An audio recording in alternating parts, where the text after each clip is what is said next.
నమస్కారం. నా పేరు మధు. మాది ఆలూరు. నేను ఈ సపక్ తకర గేమ్ 7th క్లాస్ నుంచి నేను ఆడుతున్నాను. నాకు ఈ గేమ్ పరిచయం చేసింది హనుమంతరెడ్డి సార్ సెయింట్ జాన్ స్కూల్‌లో. నేను ఈ గేమ్ 8th క్లాస్ నుంచే మొదలుపెట్టాను. ఇప్పటికీ ఆడుతూనే ఉన్నాను.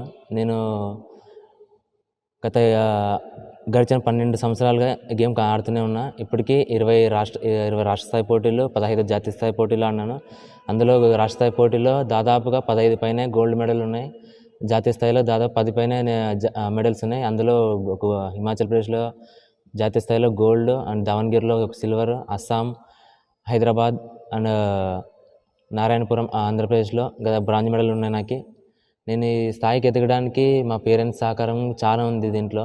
అలాగే మా కోచ్‌కి శ్రీనివాసులు సార్‌కి, అలాగే మా సీనియర్ ప్లేయర్స్‌కి అశోక్, శివ అండ్ మా కోచ్ రంజిత్ అన్న, ఇంకా మా లోకల్ అయితే గుత్తన నాగరాజ్ అని అయితే కవిరాజ్ సారు, చిన్నబాబు సార్, హనుమంతరెడ్డి సారు చాలామంది కూడా నాకు ప్రోత్సాహం చేస్తున్నారు. ఇంకా మాది నిరుపేద కుటుంబం. నాకు ఇంకా ప్రోత్సాహకరం ప్రభుత్వం నుంచి అందిస్తే నేను ఉన్నత స్థాయికి వెళ్తానని కూడా ఆశిస్తున్నాను. ఇప్పుడు నేను లాస్ట్ టైం జాతీయ స్థాయిలో ప్రతిభ కనబరిచినందుకు నాకు ఇప్పుడు నాకు అండర్ 23 ఆసియా బీచ్ సపక్ తకర ఛాంపియన్‌షిప్‌లో నాకు అవకాశం కల్పించినారు. ఈ నెల 18 నుంచి 23 తేదీ వరకు చైనాలో క్వింగ్డాలో పోటీలు జరుగుతాయి. భారత జట్టు నుంచి నేను ప్రాతినిధ్యం వహిస్తున్నాను. మంచి చక్కటి ప్రతిభ కనపరిచి మన భారతదేశానికి పతకం తీసుకొస్తానని ప్రమాణం చేస్తున్నాను.